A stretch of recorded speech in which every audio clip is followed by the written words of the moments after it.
세상은 넓고 정보는 넘쳐나는데 왜 우리는 갈수록 더 불안하고 예민해질까요? 오늘 공자는 우리에게 두 가지 경고를 던집니다. 하나는 생각 없이 삼키기만 하는 지식의 폭식이고 또 하나는 내 것만 옳다고 믿는 사고의 독재입니다. 이 두 가지 함정에 빠지는 순간 당신의 공부는 무기가 아니라 촉쇠가 됩니다. 지금부터 당신의 인생을 자유롭게 할 진짜 지혜의 균형을 찾아보겠습니다. 혹시 그런 기분 느껴보신 적 있나요?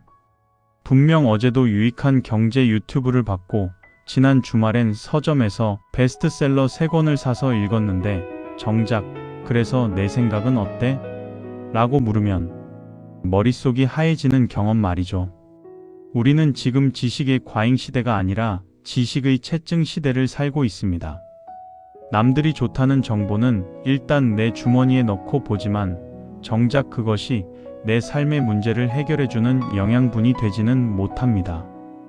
그저 남의 문장을 내 것인 양 읊조리며 나는 공부하고 있다는 위안만 삼고 있는 것은 아닐까요? 성공한 사람들의 루틴을 기계적으로 따라하고 유행하는 비즈니스 용어를 섞어 쓰지만 정작 내면은 텅 빈 채 흔들리고 있다면 오늘 우리가 나눌 이 문장은 당신의 삶을 뒤흔드는 경종이 될 것입니다.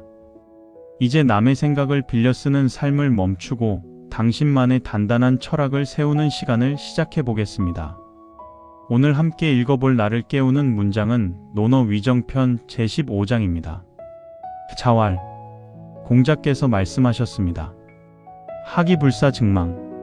배우기만 하고 생각하지 않으면 갈피를 잡지 못해 갈팡질팡하게 되고 싸이불악즉퇴.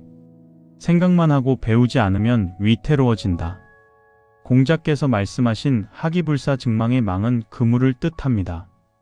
지식이라는 그물에 갇혀 한치 앞도 보지 못하고 어둠 속을 헤매는 상태를 뜻합니다.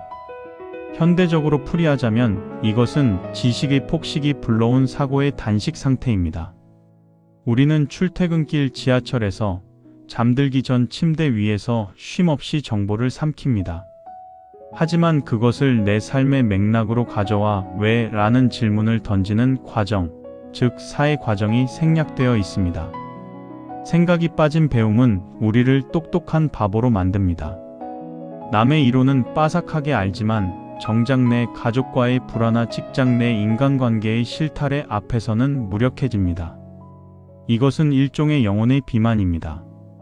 영양가는 흡수되지 않고 지방처럼 몸에 쌓여 몸집만 불릴 뿐 정작 필요할 때 근육처럼 힘을 쓰지 못하는 지식이죠. 우리가 매일같이 탐독하는 자기계발서들이 왜 며칠만 지나면 기억에서 사라지는지, 왜 내 삶을 단 1도 바꾸지 못하는지 이제는 냉정하게 돌아봐야 합니다. 배움이라는 행위 자체가 주는 도파민에 취해 정작 그 지식을 내 삶의 무기로 재련하는 고통스러운 생각의 시간을 회피하고 있었던 것은 아닐까요? 반대로 싸이불악즉퇴는 어떤가요? 여기서 태는 벼랑 끝에 서 있는 아슬아슬한 상태를 말합니다. 배움이라는 객관적인 토대 없이 오로지 자기 주관과 짐작만으로 세상을 재단하는 이들의 위태로움을 경고한 것입니다. 이들은 흔히 내가 겪어봐서 아는데라는 말을 입에 달고 삽니다. 자신의 경험이 세상의 전부인 양 믿고 새로운 지식이나 타인의 조언을 받아들이기를 거부합니다. 이것은 사고의 독재입니다. 특히 어느 정도 성공을 거둔 사람들 혹은 한 분야에서 오래 일한 베테랑들이 이 함정에 빠지기 쉽습니다. 자신의 낡은 경험치가 유통기한이 지났음에도 불구하고 그것을 절대적인 진리로 믿고 고수할 때 본인뿐만 아니라 주변 사람들까지 벼랑 끝으로 몰아넣게 됩니다. 데이터와 팩트가 없는 생각은 망상에 불과합니다. 세상의 변화를 학습하지 않는 생각은 고여서 썩어버린 물과 같습니다. 공자는 배움 없는 생각이 결국 우리를 고립시키고 파멸로 이끈다는 사실을 이미 2500년 전에 꿰뚫어 보셨던 것입니다. 이 팽팽한 균형의 원리는 현대 뇌과학에서도 증명됩니다. 우리의 뇌는 새로운 정보를 받아들일 때보다 그 정보를 멈추고 멍하니 생각할 때 더 활발하게 움직이는 영역이 있습니다. 이를 디폴트 모드 네트워크라고 부릅니다. 단순히 지식을 입력하는 단계를 넘어 뇌가 스스로 그 지식들을 연결하고 재구성하여 나만의 통찰로 만들어내는 과정이 바로 이 상태에서 일어납니다. 하지만 현대인은 이 생각의 시간을 잃어버렸습니다. 잠시라도 틈이 나면 스마트폰을 꺼내 새로운 자극을 주입합니다. 뇌가 지식을 소화할 틈을 주지 않는 것이죠. 결국 지식은 장기 기억으로 넘어가지 못하고 뇌의 표면만 맴돌다 흩어집니다. 학만 있고 사가 없는 삶은 뇌과학적으로도 성장이 불가능한 구조입니다. 반대로 사만 있고 학이 없는 뇌는 새로운 자극이 없어 기존의 낡은 신경회로만 무한 반복해서 돌리게 됩니다. 이것이 바로 공자가 말한 위태로움의 실체입니다. 지식의 유연성이 사라지고 뇌가 딱딱하게 굳어버리는 것이죠. 조금 더 구체적으로 우리 주변의 이야기를 해보죠. IT 기업의 김 팀장은 자칭 트렌드 세터입니다. 매일 아침 유료 뉴스레터를 5개씩 구독하고 주말에는 꼬박꼬박 커뮤니티 세미나에 참석합니다. 그의 노트북 바탕화면은 나중에 읽으려고 저장해둔 PDF 파일로 가득합니다. 회의 시간이 되면 그는 현란한 영어 약어와 최신 경영 이론을 쏟아냅니다. 하지만 정작 팀원들의 반응은 싸늘합니다. 팀장님, 그 이론이 우리 프로젝트의 예산 부족 문제를 어떻게 해결해 줄 수 있나요? 라는 질문에 김 팀장은 다시 유명한 저자의 문구를 인용하며 핵심을 회피합니다. 그는 지식을 배웠지만 그것을 우리 팀의 현실에 맞게 생각하지 않았습니다. 그의 지식은 장식용일 뿐 팀의 위기를 돌파할 동력이 되지 못합니다. 지식이 많아질수록 오히려 팀원들과의 거리는 멀어지고 김 팀장은 자신의 지식에 갇혀 갈피를 잡지 못하는 망의 상태에 빠져 있습니다. 이것이 바로 현대 직장인들이 겪는 영혼의 파산입니다. 잔고는 많으나 쓸 수 있는 현금이 없는 상태 말이죠. 반대의 경우도 있습니다. 15년 차 영업맨 박 차장입니다. 그는 소위 몸으로 때우며 배운 현장의 달인입니다. 그는 요즘 유행하는 데이터 마케팅이나 AI 고객 분석 같은 것을 뜬구름 잡는 소리라며 무시합니다. 영업은 눈빛이지 숫자가 아니야 라고 단언하며 후배들의 보고서를 반려합니다. 그는 과거의 성공 경험에 갇혀 더 이상 배우려 하지 않습니다. 오로지 자신의 직관과 생각에만 의존하죠. 하지만 시장은 변했습니다. 고객들은 이제 박 차장의 술자리 영업보다 정교한 맞춤형 정보를 원합니다. 박 차장이 고집을 부릴수록 팀의 실적은 곤두박질치고 그는 점점 고립되어 갑니다. 본인은 소신이라고 부르지만 남들이 보기엔 아집일 뿐입니다. 공자가 말한 태, 즉 벼랑 끝에 서 있는 사람의 전형입니다. 그의 경험은 무기가 아니라 스스로를 찌르는 칼날이 되어 돌아오고 있습니다. 우리가 사는 지금 이 시대는 학과 사의 균형을 잡기가 그 어느 때보다 어렵습니다. 알고리즘은 우리가 좋아할 만한 정보만 끊임없이 제공합니다. 이것은 우리를 아주 편안한 학의 상태로 유인합니다. 나와 비슷한 의견만 접하다 보니 굳이 비판적으로 생각할 필요가 없어집니다. 역시 내 생각이 맞았어 라는 확증 편향이 강화되면서 우리는 배움 없는 생각과 생각 없는 배움이 기묘하게 결합된 괴물이 되어갑니다. 우리는 유튜브 알고리즘이 짜준 생각의 식민지에 살고 있는 것은 아닐까요? 나의 주관이라고 믿었던 것이 사실은 수만 번 노출된 광고와 영상의 파편은 아니었을까요? 공자가 사고의 균형을 강조한 이유는 바로 이런 외부의 유혹으로부터 자신을 지키고 스스로의 삶을 경영하는 주인이 되라는 뜻입니다. 배움은 세상을 보는 창을 넓히는 도구여야 하고 생각은 그 창을 통해 들어온 빛을 내 삶의 에너지로 전환하는 여과장치여야 합니다. 그렇다면 우리는 어떻게 해야 할까요? 단순합니다. 배운 만큼 멈춰야 합니다. 책 한 페이지를 읽었다면 책장을 덮고 눈을 감은 채 단 5분만이라도 질문을 던져보세요. 이 내용이 내 삶에 적용된다면 어떤 모습일까? 내가 저자라면 이 상황에서 다르게 말하지 않았을까? 이것이 바로 공자가 말한 사의 실천입니다. 또한 내 생각에 확신이 생길 때일수록 나를 부정하는 새로운 지식을 찾아 나서야 합니다. 내가 가장 싫어하는 사람의 논리를 공부하고 내가 틀렸을 가능성을 염두에 두며 책을 읽으세요. 그것이 바로 우리를 벼랑 끝에서 구해줄 학의 겸손함입니다. 지식의 양을 늘리는 것에 집착하지 마세요. 단 한 문장을 배우더라도 그것이 내 삶의 문법을 바꿀 수 있도록 깊이 숙고하는 것, 그것이 진정한 공부의 시작입니다. 삶의 무게가 무겁게 느껴질 때 우리는 습관적으로 답을 찾아 외부를 기웃거립니다. 강연을 듣고 책을 뒤지며 누군가 시원한 해답을 내려주길 기다리죠. 하지만 기억하세요. 세상의 그 어떤 위대한 지식도 당신의 생각이라는 문턱을 넘지 못하면 그저 소음에 불과합니다. 공자가 우리에게 준 위정편 제15장의 가르침은 명쾌합니다. 남의 생각에 휘둘리지 말고 자신의 아집에 갇히지도 마라. 오늘 당신의 손에 들린 그 지식이 당신을 자유롭게 하고 있나요? 아니면 더 깊은 혼란 속으로 밀어넣고 있나요? 배움의 속도를 늦추고 생각의 밀도를 높이는 오늘이 되길 바랍니다. 지식은 당신의 장신구가 아니라 험한 세상을 헤쳐나갈 단단한 지팡이가 되어야 합니다. 그 지팡이를 깎고 다듬는 것은 오직 당신의 몫입니다. 주변에 이런 사람 한 명쯤 있지 않나요? 자기만의 확고한 신념이 너무 강해서 다른 사람의 의견은 들어보지도 않고 틀렸다고 단정 짓는 사람 말이죠. 혹은 본인이 가장 합리적이고 논리적이라고 믿지만 정작 대화해보면 벽과 이야기하는 것 같은 답답함을 주는 사람. 어쩌면 우리 스스로가 누군가에게 그런 벽이 되어가고 있지는 않은가요? 우리는 지금 확신의 과잉 시대를 살고 있습니다. 내가 보는 유튜브 알고리즘이 나에게만 정답을 알려주는 것 같고 내가 읽은 몇 권의 책이 세상의 이치를 다 깨닫게 해준 것 같은 착각에 빠지기 쉽습니다. 오늘은 우리가 가진 그 단단한 확신의 껍질을 깨보려 합니다. 공자의 서늘한 통찰을 통해 사고의 독재에서 벗어나는 길을 찾아보겠습니다. 오늘 함께 읽어볼 나를 깨우는 문장은 논어 위정편 제16장입니다. 자활. 공자께서 말씀하셨습니다. 공호이단. 이단을 전공하여 파고드는 것은 사해아이. 해로울 따름이다. 공자께서 말씀하신 이단이라는 단어는 오늘날 우리가 쓰는 종교적 의미와는 결이 다릅니다.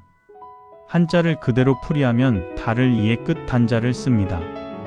즉, 본질에서 벗어나 양 끝으로 치우친 것, 혹은 근본적인 도리에서 벗어난 지엽적인 기술이나 논리를 뜻합니다.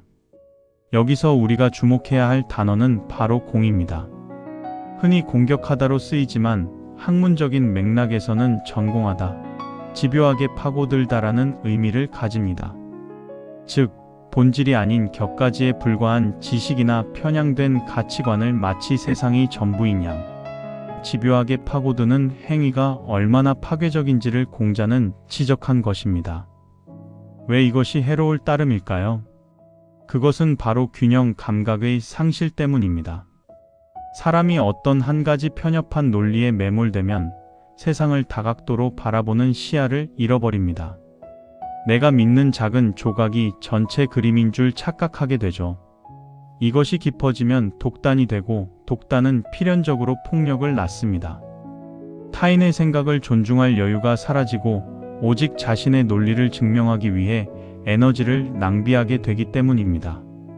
공자는 지식인이 가져야 할 가장 큰 덕목으로 유연함을 꼽았는데 이단을 파고드는 행위는 그 유연함을 뿌리째 뽑아버리는 독이 됩니다. 본질을 놓친 정교함은 사막 위에 지은 화려한 성곽과 같습니다. 아무리 멋져 보여도 기초가 없기에 작은 바람에도 흔들리고 결국 자신과 주변을 모두 다치게 만듭니다. 우리는 지금 무엇을 위해 그토록 집요하게 무언가를 파고들고 있는지 스스로에게 물어야 합니다. 현대 심리학의 관점에서 보면 공자가 말한 이단을 파고드는 행위는 확증 편향의 극단적인 형태라고 볼 수 있습니다. 우리의 뇌는 자신의 신념을 강화해주는 정보에는 쾌감을 느끼고 반대되는 정보에는 통증을 느낍니다. 그래서 우리는 본능적으로 내가 믿고 싶은 것만 더 깊이 파고드는 경향이 있죠. 특히 현대 사회의 알고리즘은 이 이단적 성향을 비즈니스 모델로 삼고 있습니다. 유튜브나 SNS는 우리가 한번 클릭한 주제, 우리가 동의하는 목소리만 끊임없이 배달해 줍니다.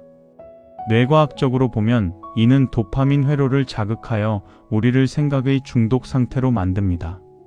내가 보고 있는 세상이 전부라고 믿게 만드는 이 에코 체인버 효과는 공자가 경계한 이단의 현대판 감옥입니다. 이 감옥 안에서는 나의 논리가 갈수록 정교해지지만 그럴수록 세상과는 단절됩니다. 타인의 목소리는 잡음으로 들리고 오직 내 방 안의 울림만이 진실처럼 느껴집니다.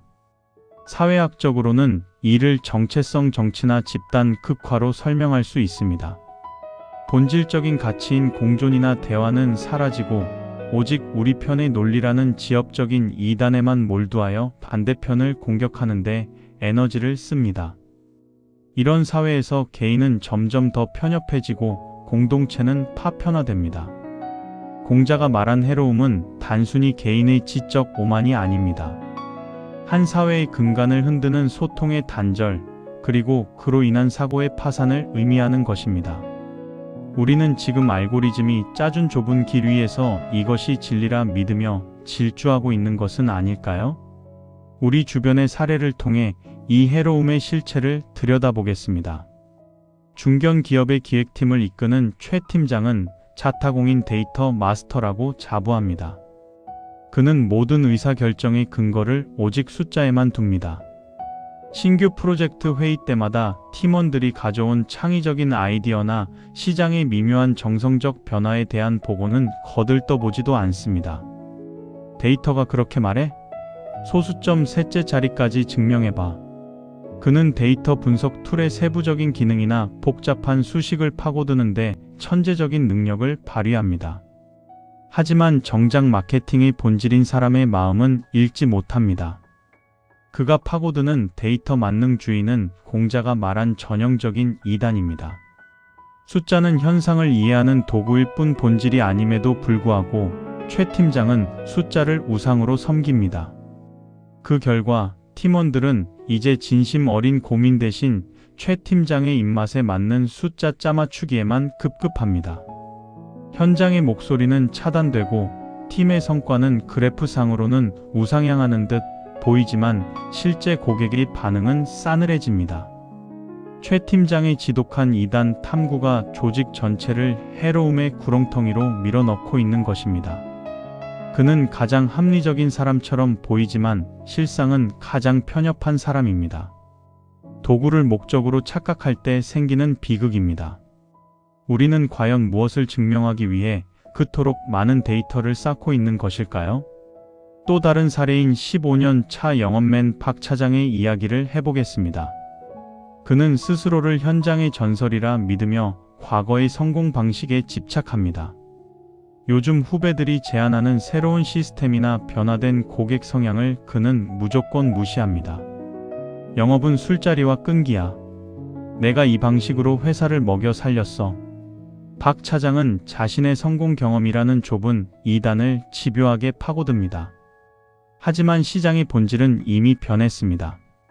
고객은 이제 술자리 접대보다 투명한 정보와 효율적인 프로세스를 원합니다. 박 차장이 자신의 낡은 논리를 파고들수록 그는 점점 조직에서 고립되어 갑니다.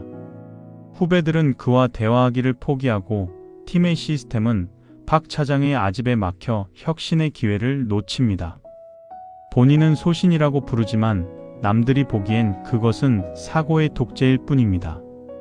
공자가 말한 해로울 따름이다라는 탄식은 바로 박 차장처럼 자신의 작은 조각을 세상의 전부로 믿는 이들을 향한 것입니다. 그의 열정은 가상하지만 그 방향이 세상을 향해 열려 있지 않기에 위태롭습니다. 과거의 훈장이 오늘의 족쇄가 되어버린 셈입니다. 우리는 지금 내가 가진 경험이 나를 가두는 벽이 되고 있지는 않은지 돌아봐야 합니다. 성공의 경험일수록 더 위험한 이단이 될 수 있다는 사실을 잊어서는 안 됩니다. 그렇다면 왜 우리는 본질보다 지엽적인 이단에 더 쉽게 끌리는 걸까요? 심리학적으로는 이것이 통제감의 욕구를 충족시켜주기 때문입니다. 삶의 본질은 늘 복잡하고 모호하며 정답이 없는 회색 지대에 놓여 있습니다. 반면 이단적인 논리는 매우 선명하고 명쾌합니다. 이것만 하면 무조건 성공한다. 저들이 틀린 이유는 딱 이것이다라고 단정 짓죠. 불확실한 세상에서 이 선명함은 우리에게 아주 달콤한 가짜 안정감을 제공합니다. 내가 무언가 대단한 비밀을 알고 있다는 우월감, 그리고 세상을 내 논리 아래 다 통제하고 있다는 착각에 빠지게 합니다. 하지만 그 안정감의 대가는 혹독합니다. 사고의 유연성이 마비되고 타인과 공감하고 소통하는 능력이 서서히 퇴화하기 때문입니다. 공자는 바로 이 가짜 안정감의 함정을 경계하라고 말합니다. 진짜 공부는 정답을 찾는 것이 아니라 모호한 본질을 견뎌내는 힘을 기르는 것이기 때문입니다. 불편한 진실을 마주하기보다 편안한 거짓 확신에 머무르려는 본능을 이겨내야 합니다. 우리가 파고드는 그 정교한 논리가 실은 내 불안을 감추기 위한 갑옷은 아니었을까요? 그 갑옷이 너무 무거워져서 이제는 한 걸음도 나아가지 못하고 있는 것은 아닐까요? 공자의 경고를 현대적으로 실천하는 방법은 의외로 간단하지만 고통스럽습니다. 바로 나를 불편하게 하는 지식에 의도적으로 노출되는 것입니다. 내가 평소에 틀렸다고 생각했던 사람의 글을 읽고 내가 지지하지 않는 진영의 논리를 공부하는 것입니다. 이것은 그들의 논리에 동의하기 위해서가 아닙니다. 내 생각의 경계가 어디까지인지 확인하고 내가 파고들고 있는 이단의 정체를 파악하기 위해서입니다. 내가 틀렸을 수도 있다는 가설을 늘 품고 사는 것, 그것이 공자가 말한 이단의 해로움에서 벗어나는 유일한 길입니다. 우리는 지식의 소유자가 아니라 지식의 관찰자가 되어야 합니다. 내가 아는 지식이 나를 규정하게 내버려 두지 마세요. 지식은 세상을 보는 안경일 뿐 당신의 눈 그 자체가 아닙니다. 안경에 너무 짙은 색이 들어가면 세상은 왜곡되어 보일 수밖에 없습니다. 공자는 우리에게 그 안경을 수시로 닦고 때로는 안경 없이 맨눈으로 세상을 바라보는 용기를 가지라고 말합니다. 그것이 바로 편협함이라는 병을 고치는 가장 확실한 처방전입니다. 당신의 확신이 누군가에게 상처가 되지 않기를 바랍니다. 그리고 그 확신이 당신의 성장을 가로막는 창살이 되지 않기를 진심으로 바랍니다. 오늘 우리는 위정편 15장과 16장을 통해 정보가 범람하고 혐오가 가득한 세상에서 나를 지키는 법을 배웠습니다. 남들이 좋다는 강의를 듣고 베스트셀러를 탁치는 대로 읽어도 마음 한구석이 늘 허전하고 불안하기만 한 이유. 그것은 우리가 배움이라는 이름의 데이터를 쌓기에만 급급했을 뿐 그것을 내 것으로 소화하는 생각의 시간을 잃어버렸기 때문입니다. 스스로 질문하지 않는 배움은 영혼의 비만을 초래합니다. 아무런 방향성 없이 쌓인 지식은 오히려 우리를 혼란에 빠뜨리고 정작 중요한 순간에 나만의 결론을 내리지 못하게 방해할 뿐이죠. 반대로 경험과 데이터 없이 오직 내 생각만이 옳다고 믿는 태도는 우리를 사고의 독재라는 좁은 감옥에 가두고 맙니다. 나와 다른 생각, 낯선 관점을 무조건 틀린 것으로 몰아세우는 그 편협함은 결국 타인과의 관계는 물론 나 자신의 성장까지도 가로막는 독이 됩니다. 공자가 우리에게 건네는 진정한 위로는 단순합니다. 세상의 속도에 맞춰 억지로 뛰지 말고 내가 배운 것과 내가 생각하는 것 사이의 균형을 먼저 맞추라는 것입니다. 지식의 파도에 휩쓸리지 않는 단단한 무게중심을 가질 때 우리는 비로소 타인의 말에 흔들리지 않고 나만의 속도로 인생을 항해할 수 있습니다. 오늘 하루를 마무리하며 여러분께 질문 하나를 남깁니다. 당신은 오늘 정보를 채우는 데만 급급했나요? 아니면 그것을 소화할 질문을 던졌나요? 혹은 나와 다른 생각을 가진 동료를 보며 틀림이 아닌 다름을 떠올려 보셨나요? 당신의 작은 깨달음과 고민의 흔적을 댓글로 나누어 주세요. 당신의 정직한 고백이 누군가에게는 새로운 시작을 꿈꾸는 용기가 됩니다. 함께 읽어주셔서 감사합니다.